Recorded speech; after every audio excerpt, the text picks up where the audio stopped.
Assalamualaikum warahmatullahi wabarakatuh. Kami dari kelompok 6 ingin mempresentasikan tentang fraud detection. Pertama-tama kami perkenalkan anggota kelompok kami. Yang pertama ada Ferdiansyah, saya sendiri, ada Dini Febriani, Foni Melinia, Anggi Rahmawati, dan Salva Tiara. Yang pertama akan dijelaskan oleh saya sendiri. Deteksi kecurangan. Proses deteksi kecurangan melibatkan identifikasi indikator penipuan yang menyarankan kebutuhan untuk penyelidikan lebih lanjut. Indikator tersebut bukanlah bukti dari kecurangan. Mereka hanya menyarankan hal-hal yang menjadi perhatian dan jika diselidiki dapat mengarah pada penemuan kecurangan. Tujuan deteksi kecurangan tidak mencakup penangkapan penipuan saja, tetapi juga mencegahnya. Pencegahan dicapai dengan efek jera dari deteksi dini. Next.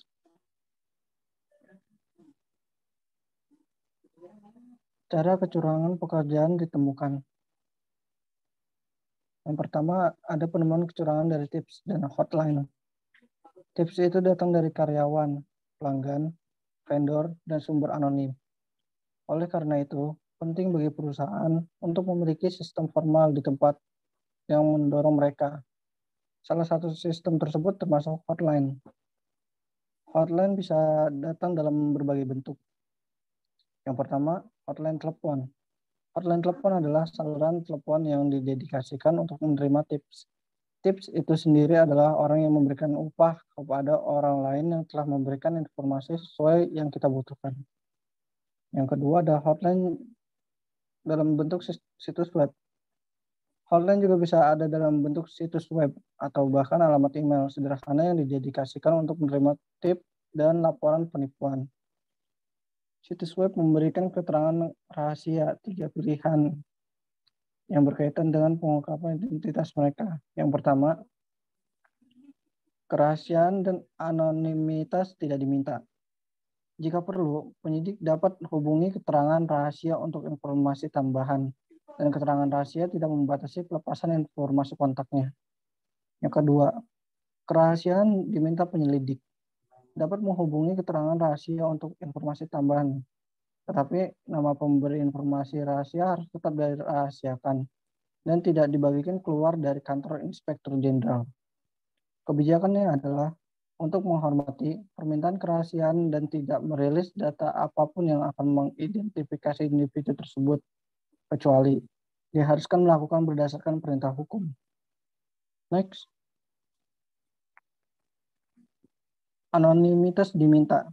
Keterangan rahasia tidak memberikan informasi kontak. Dengan demikian, penyelidik tidak akan dapat menghubungi keterangan rahasia jika informasi tambahan diperlukan untuk memproses pengaduan. Pilihan pengungkapan identitas ini mengangkat 2 poin penting. Yang pertama, kata kerahasiaan dan anonimitas berbeda meskipun sering membingungkan. Dalam banyak kasus, anonimitas dijanjikan padahal sebenarnya tujuannya hanya menjanjikan kerahasiaannya. Yang kedua, janji kerahasiaan mengandung kualifikasi, kecuali diharuskan untuk melakukannya berdasarkan perintah hukum. Kualifikasi ini sangat penting karena tanpa itu organisasi berisiko dituntut oleh keterangan rahasia, di mana bahwa namanya diungkapkan kepada pihak ketiga sebagai akibat dari perintah pengadilan atau pengaduan. Penemuan penipuan karena kecelakaan. Insidennya kemungkinan jauh lebih tinggi di negara kecil, perusahaan yang tidak memiliki atau memanfaatkan hotline atau tindakan deteksi lainnya. Faktanya, penipuan tidak disengaja dalam bisnis kecil seringkali merupakan hasil dari manajer yang mencoba mencari tahu mengapa tidak cukup uang tunai untuk membayar karyawan dan tagihan. Next. Penemuan penipuan oleh Inspektur Jenderal. Banyak instansi pemerintah memiliki seorang Inspektur Jenderal yang tugasnya mencakup penyelidikan kemungkinan melakukan penipuan. Inspektur Jenderal sering bekerja sama dengan auditor internal dalam menangani masalah terkait penipuan. Penemuan penipuan oleh Departemen Keamanan. Penipuan yang dilakukan terhadap suatu entitas oleh pelanggan, vendor, dan publik biasanya terdeteksi oleh Departemen Keamanan Area Fungsional Khusus Posisi keamanan seperti itu departemen dalam bagian organisasi cenderung bervariasi menurut industri. Next. Deteksi penipuan dan manajemen risiko perusahaan. Pentingnya deteksi sehubungan dengan pencegahan dan koreksi. Yang pertama, kontrol pencegahan. Dalam bentuknya yang paling kuat, kontrol preventif seringkali mengandalkan penghalang keamanan untuk mencegah penipuan. Yang kedua, kontrol detektif. Secara umum, meningkatkan keamanan preventif dapat mengurangi kerugian penipuan. Tetapi di luar beberapa titik, biaya keamanan pencegahan tambahan akan melebihi penghematan terkait dari mengurangi kerugian. Yang ketiga, kontrol korektif. Kontrol korektif hanyalah jenis kontrol khusus yang terlibat setelah kerugian diketahui ada sehubungan dengan penipuan. Kontrol korektif yang penting melibatkan penyelidikan potensi penipuan dan investigasi dan proses pemulihan dari penipuan yang ditemukan. Next.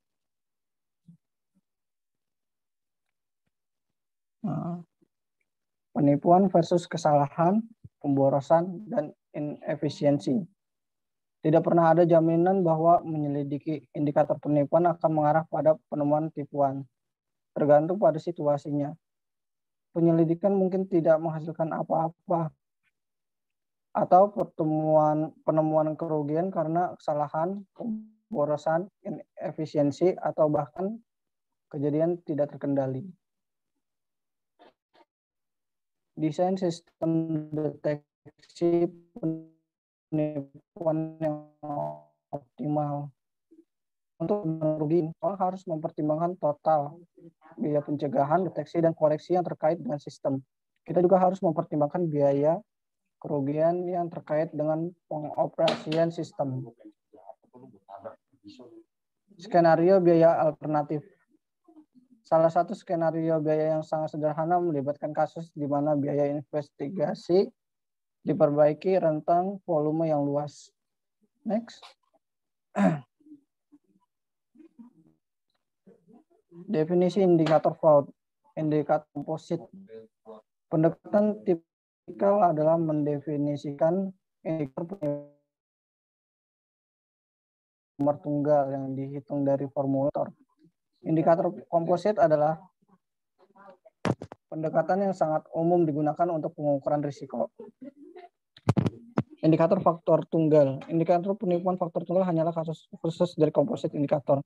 Itu hanya terdiri dari satu faktor. Meskipun indikator komposit dapat diterapkan untuk hampir semua situasi, dalam banyak situasi satu faktor atau bendera merah menghasilkan cukup kekhawatiran atau kecurigaan untuk memicu penyelidikan. Next. Tes acak. Salah satu jenis pengujian acak adalah waktunya. Secara acak audit mendadak di mana berfokus pada satu atribut seperti memverifikasi jumlahnya uang tunai di setiap mesin kasir pada suatu saat. Perolehan perkiraan biaya menerapkan model kerugian penipuan heuristik memerlukan perkiraan yang wajar dari biaya yang berkaitan dengan pencegahan, deteksi, dan koreksi. Biaya tersebut dapat diperoleh melalui biaya formal, studi yang biasanya termasuk dalam keahlian akuntan biaya. Selanjutnya akan dijelaskan oleh Dini Febiani.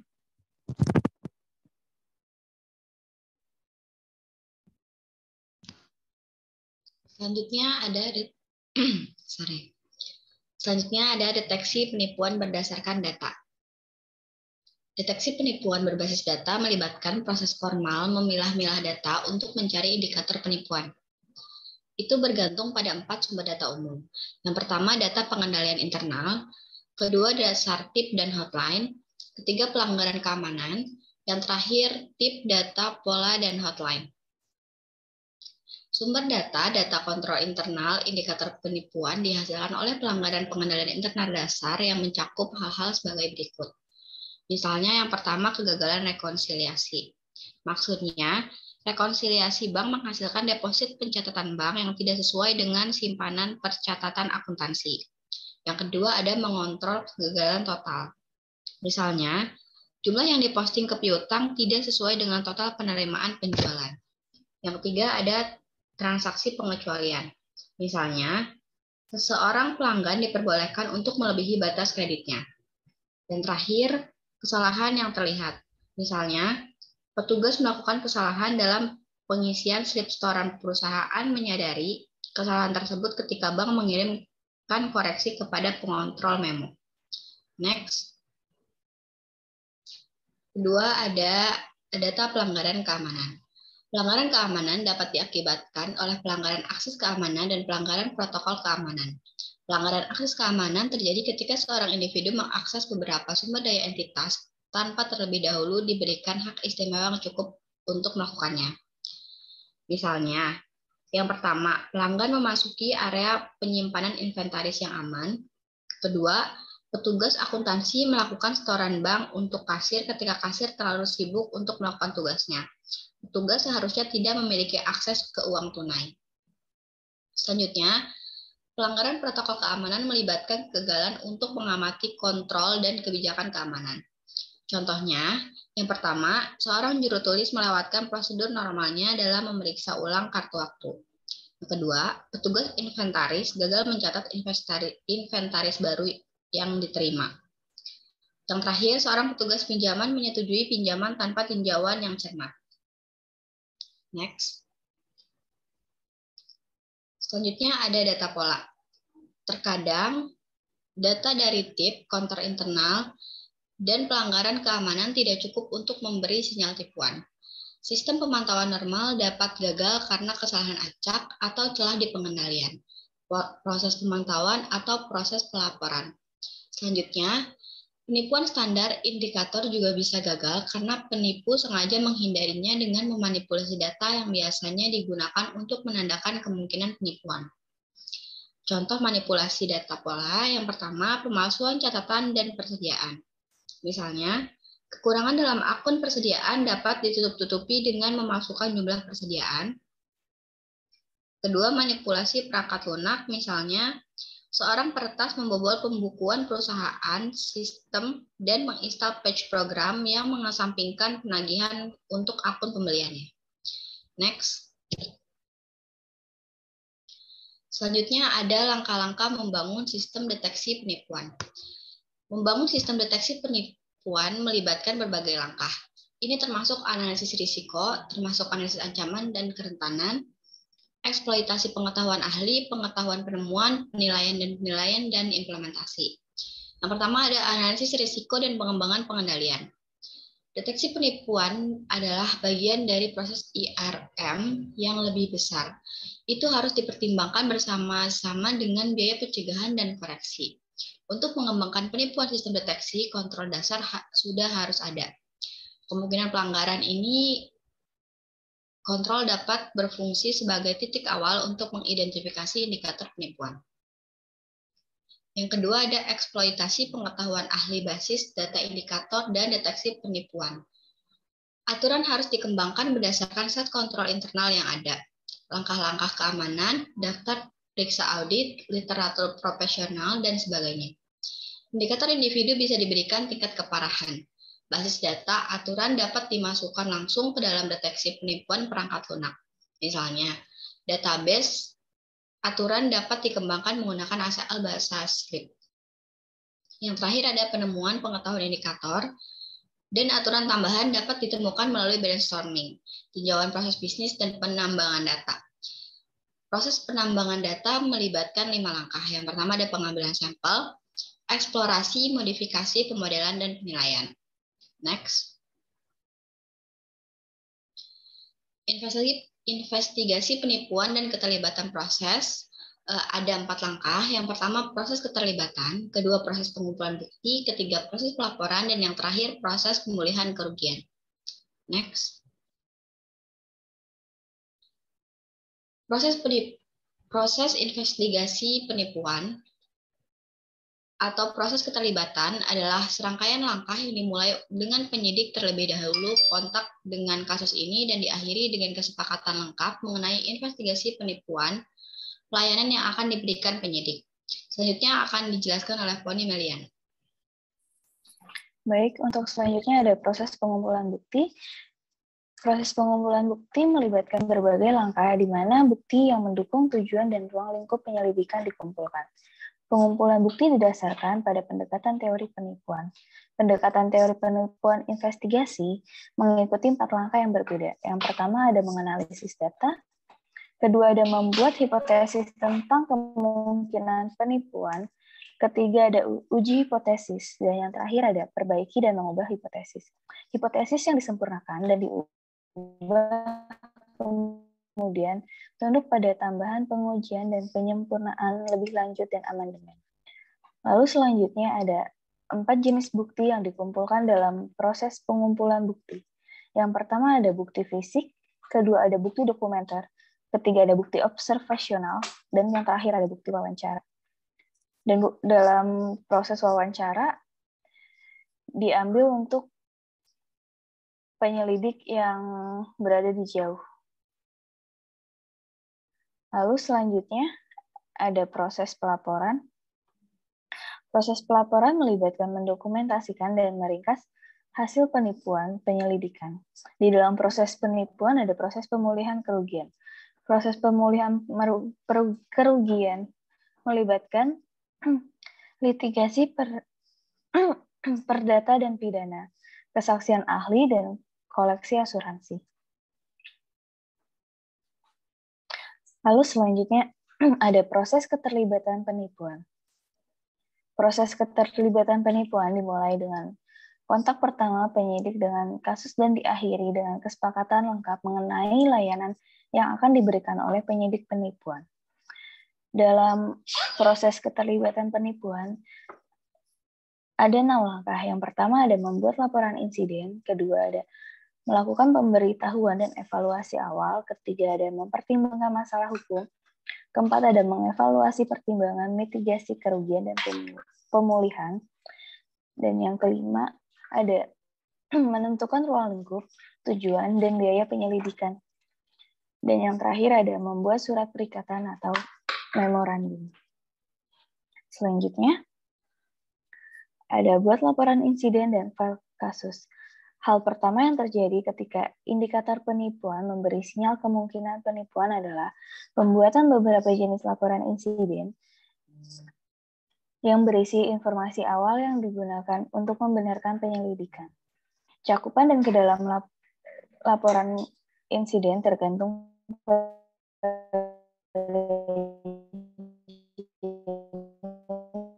penipuan yang dicurigai penipuan.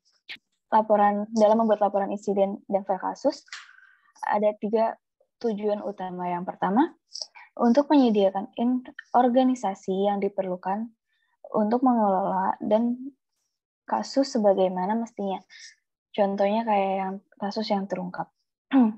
Lalu yang kedua ada untuk mendokumentasikan penyelidikan, peninjauan, dan penggunaan di masa mendatang dalam mengoptimalkan penipuan sistem manajemen. Lalu yang terakhir ada menjadikan tempat penyimpanan informasi perkara yang dapat digunakan dalam litigasi perdata atau pidana selanjutnya. Lalu selanjutnya ada lakukan pemberitahuan dan evaluasi awal. Tujuan dalam fase proses keterlibatan ini adalah untuk menentukan siapa yang perlu diberitahu dan apakah laporan insiden membenarkan penyelidikan. Lalu ada pertimbangan masalah hukum. Sebelum investigasi diluncurkan, entitas harus mempertimbangkan masalah hukum, apa yang dapat mempengaruhi ruang lingkup dan cara penyelidikan. Ada beberapa contoh. Yang pertama ada hak-hak pekerja atau tersangka lain yang diselidiki. Ini tidak termasuk dalam hak apapun. Lalu, kemungkinan melakukan investigasi di bawah hak istimewa pengacara atau klien, dan ada evaluasi bukti emas. Entitas. Selanjutnya, evaluasi mitigasi kerugian dan pertimbangan pemulihan.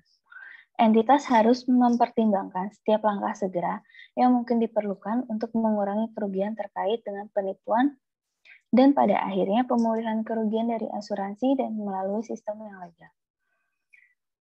Yang pertama ada mitigasi kerugian. Keputusan awal harus dibuat apakah perlu untuk segera melakukan intervensi untuk mencegah pelaku melanjutkan skema penipuan.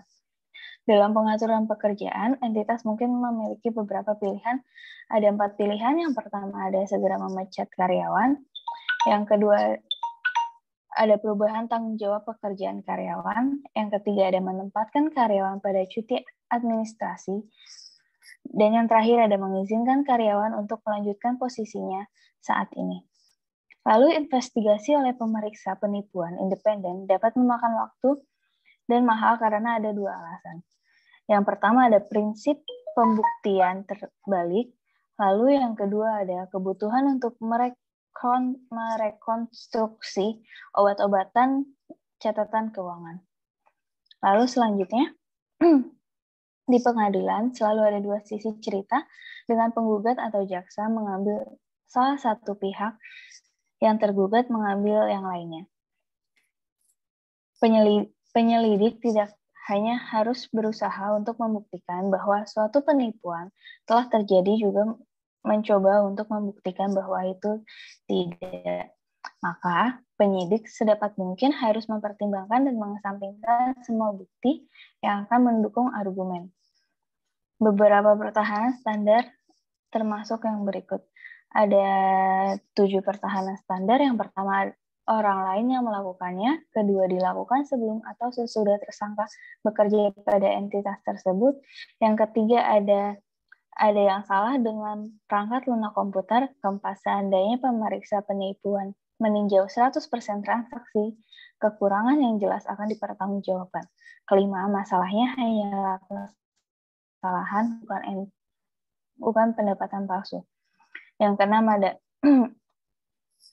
yang pemilik suruh tersangka melakukan.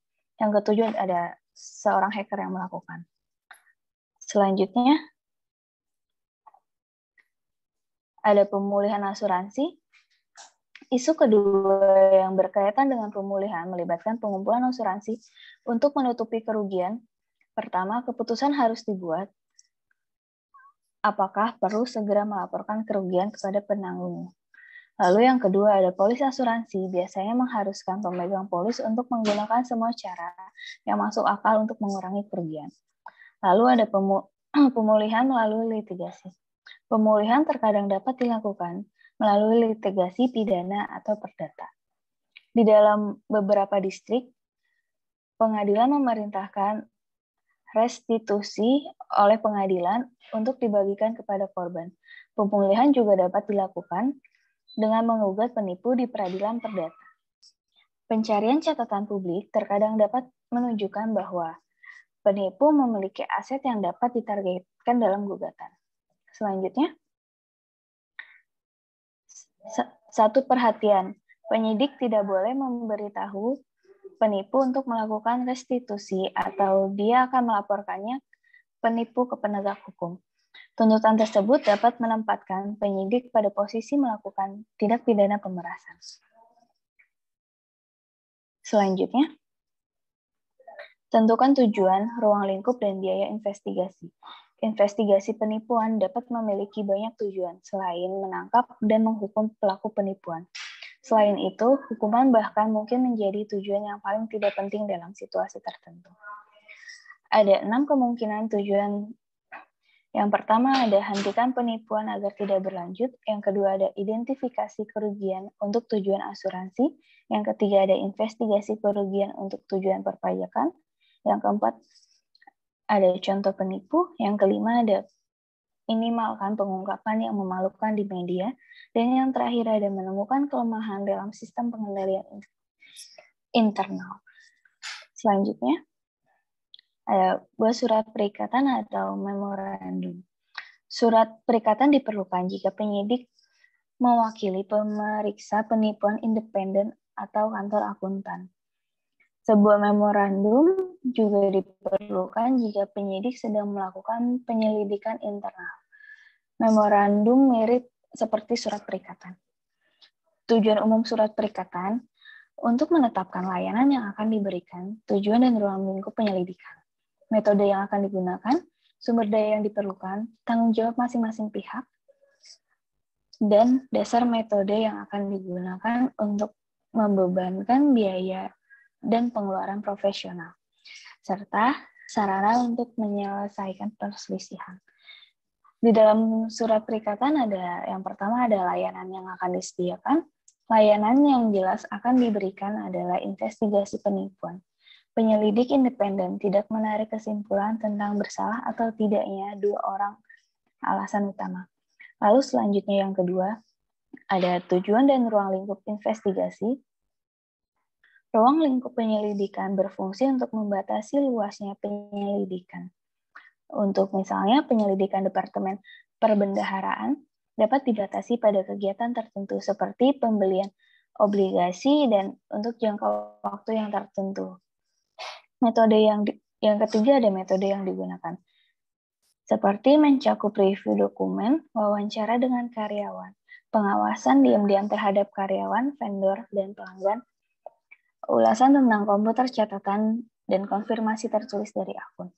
Yang terpenting, klien tidak keberatan dengan metode tertentu setelah penyelidikan dimulai. Lalu yang keempat ada sumber daya yang dibutuhkan. Penyelidik independen mungkin memerlukan berbagai jenis sumber daya dari klien. Sebagai contoh, termasuk penggunaan staf akuntansi, klien untuk tinjau dokumen atau konfirmasi akun pelanggan, ruang komputer, ruang kantor, layanan telepon, layanan fotokopi, dan dukungan perjalanan. Selanjutnya, ada tanggung jawab masing-masing pihak. Tanggung jawab utama penyelidik adalah untuk menyelesaikan penyelidikan seperti yang dijelaskan dalam surat perikatan.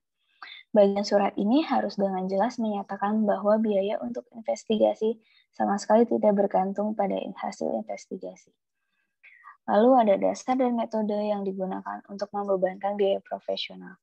Biaya profesional biasanya dibebankan per jam, karena untuk jumlah pekerjaan diperlukan dalam penyelidikan penipuan tidak pasti.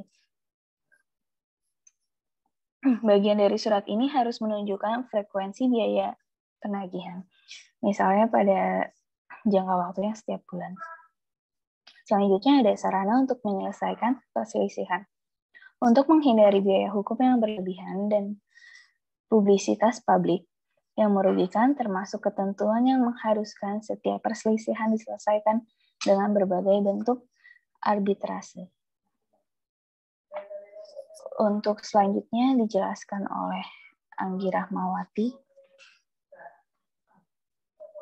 Ya, selanjutnya ada kesalahan dan penipuan. Sebagai auditor yang berwenang untuk menganalisis data dan mendeteksi adanya penipuan, maka biasanya menggunakan analisis data itu menggunakan program spreadsheet, sampling statistik, alat pemeriksaan, dan mengontrol data. Meskipun alat tradisional telah menjadi elektronik, banyak auditor yang masih menggunakan analisis yang disesuaikan dengan metode pengecekan secara manual.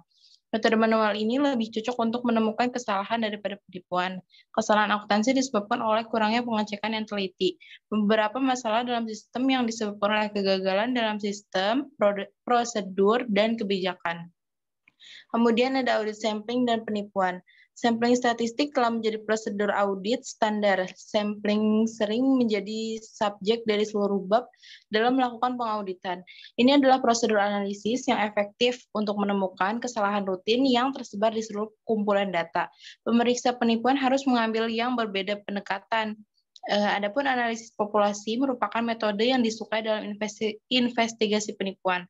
Untungnya, hampir semua data dalam audit dan penipuan itu dilakukan secara investigasi yang bersifat elektronik. Next.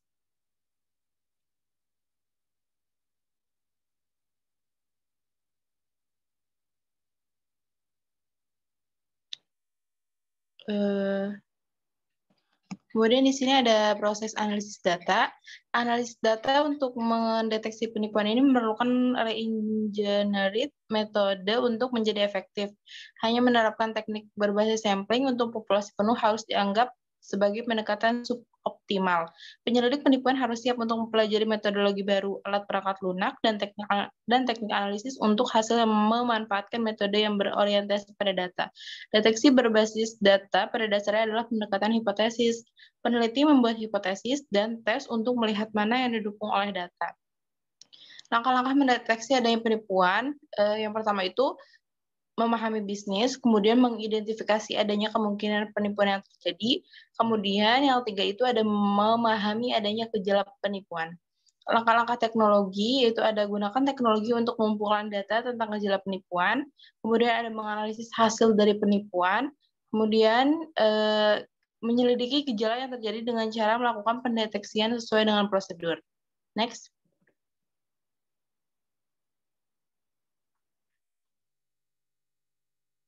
Nah, di sini ada perangkat lunak untuk menganalisis data. Dalam beberapa tahun terakhir, banyak paket perangkat lunak analisis data dikembangkan untuk membantu penyidik, karena analisis data adalah bidang besar dengan banyak kegunaan. Tidak mungkin untuk daftar semua perangkat lunak yang tersedia dalam bab ini.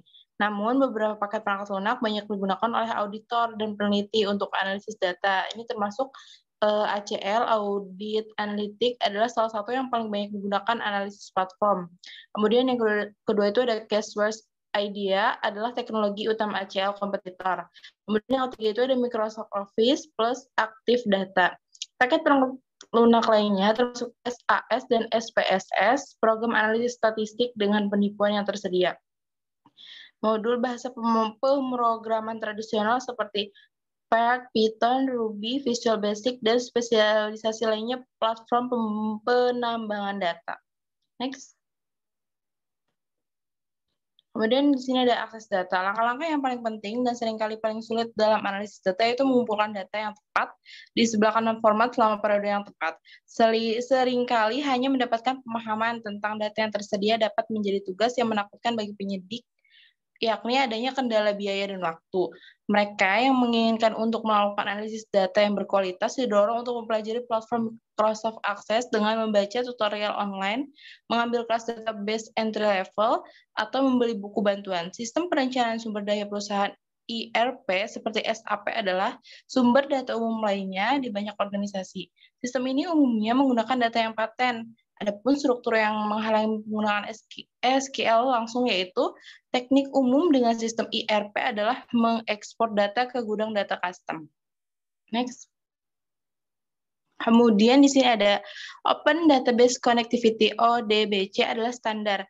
Metode query data dari database relasional perusahaan ini adalah konektor antara analisis front end dan database perusahaan back end. ODBC sudah termasuk dengan sebagian besar operasi sistem. Ini adalah pengaturan sistem lebar, bukan pengaturan tingkat aplikasi. Setelah sambungan dibuat di komputer, tersedia dalam semua analisis data yang diinstal pada komputer tersebut. Kemudian ada import text. Akses langsung melalui ODBC tidak tersedia, data harus ditransfer melalui proses ekspor atau impor. Beberapa format teks ada untuk menyalin data dari satu aplikasi, yaitu database ke data yang lain. Atau biasa disebut dengan analisis aplikasi. Yang paling umum dari ini adalah teks biasa, file yang berisi satu baris percatatan database. Kolom dipisahkan oleh karakter yang membatasi seperti koma, tab, atau karakter lain. Kemudian ada hosting gudang data. Banyak peneliti hanya mengimpor data langsung ke aplikasi analisis mereka secara efektif membuat gudang data yang disederhanakan. Namun, sementara sebagian besar program mampu menyimpan jutaan catatan dalam beberapa tabel. Sebagian besar aplikasi analisis relatif buruk atau biasa disebut repositori data. Aplikasi akuntansi seperti ACL dan IDEA menyediakan opsi untuk penyimpanan data berbasis server. Jika organisasi Anda berlanggaran lisensi untuk fitur-fitur ini, ikuti prosedur yang digariskan oleh penyedia perangkat lunak. Model praktik terbaik untuk penyimpanan dan analisis data adalah impor 2 tahap. Ini termasuk hosting data gudang di komputer penyidik atau bahkan lebih baik pada server yang dikendalikan oleh penyidik. Next. Kemudian database apapun termasuk Microsoft Access dapat digunakan untuk menghosting gudang data. Berikut ini adalah pilihan penting yang murah tetapi terukur hingga besar jumlah data. Yang pertama itu ada MySQL, adalah database yang kuat dan gratis yang tersedia di www.mysql.com. MySQL menjalankan banyak dari yang terbesar situs di internet. Kemudian ada PostgreSQL adalah database gratis berbasis standar tersedia di www.postgresql.org.com. Hal ini dapat disesuaikan untuk menangani setiap volume database. Kemudian yang ketiga itu ada SQL Server, adalah produk Microsoft yang banyak organisasi memiliki lisensi situs untuk SQL Server. Pilihan yang bagus bagi mereka yang menginginkan Windows yang akrab antarmuka. Untuk selanjutnya akan dijelaskan oleh Safa. Jadi yang selanjutnya itu teknik analisis data, yaitu setelah data diambil dan disimpan di gudang data, aplikasi analisis atau file teks data tersebut perlu dianalisis untuk mengidentifikasi transaksi yang sesuai dengan indikator yang diidentifikasi sebelumnya dalam proses. Yaitu ada pun syarat-syaratnya. Yang pertama ada menganalisis data, yang kedua ada analisis data. Yang saat melakukan analisis data perlu mempertimbangkan kebutuhan akan beberapa indikator skema. Misalnya, seseorang pergi ke rumah sakit dengan sakit kepala yang parah setelah mendengarkan gejala tunggal ini, dan sebelum tes tambahan, dokter segera menyatakan bahwa individu tersebut memiliki tumor otak yang parah dan memulai terapi radiasi. Hanya sedikit yang akan menyebut dokter ini seorang profesional medis yang kompeten. Yang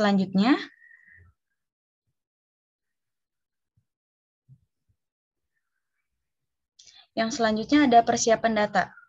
Salah satu tugas terpenting dan seringkali paling sulit dalam analisis data adalah persiapan data yang tepat.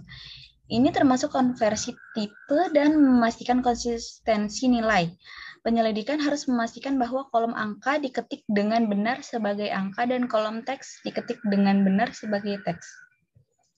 Yang selanjutnya ada analisis digital. Faktanya, hukum Benford secara akurat memprediksi untuk banyak jenis data keuangan bahwa digit pertama dari setiap kelompok angka dalam satu set angka acak akan sesuai. Pentingnya untuk disadari bahwa vendor sebenarnya biasanya menyerahkan beberapa faktur yang tidak sesuai dengan hukum Benford. Distribusi hanya berlaku di N1 kasus atau faktur apapun. Salah satu cara melakukan analisis digital dijelaskan sebagai berikut. Ada 3, yaitu yang pertama, tambahkan kolom baru ke kumpulan data yang menghitung probabilitas untuk setiap digit angka baris di posisi pertama. Nah, yang kedua yaitu ada ringkas data menurut vendor, karyawan, produk, atau kolom lain yang menunjukkan grup logis. Yang terakhir yaitu urutkan hasil dengan probabilitas rata-rata. Kasus-kasus dengan probabilitas terendah tidak sesuai dengan hukum Benford dan mungkin memerlukan penyelidikan lebih lanjut. Yang selanjutnya ada investigasi outlier. Analisis umum lainnya yang dilakukan penyelidik penipuan adalah identifikasi outlier. Dengan berfokus pada outlier, penyidik dengan mudah mengidentifikasi kasus yang tidak sesuai dengan norma. Bagian ini menjelaskan metode yang baik secara statistik untuk mengidentifikasi outlier dan mengetahui seberapa mengerikannya setiap outlier. Selanjutnya ada analisis real time. Investigasi berbasis data adalah salah satu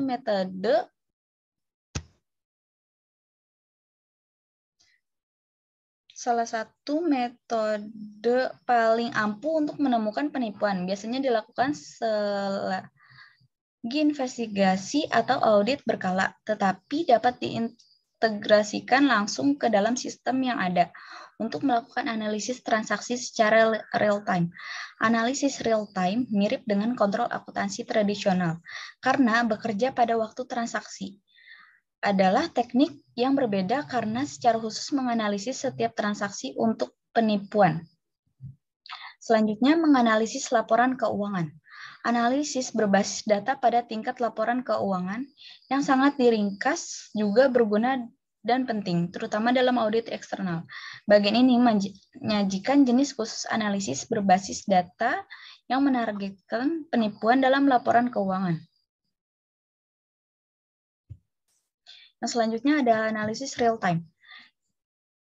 Investigasi berbasis data adalah salah satu metode paling ampuh untuk menampungkan biaya penipuan. Biasanya dilakukan selama investigasi atau audit berkala, tetapi dapat diintegrasikan langsung ke dalam sistem yang ada untuk melakukan analisis transaksi secara real time. Terima kasih, cukup sekian dari kelompok kami, kurang lebihnya mohon maaf. Wassalamualaikum warahmatullahi wabarakatuh.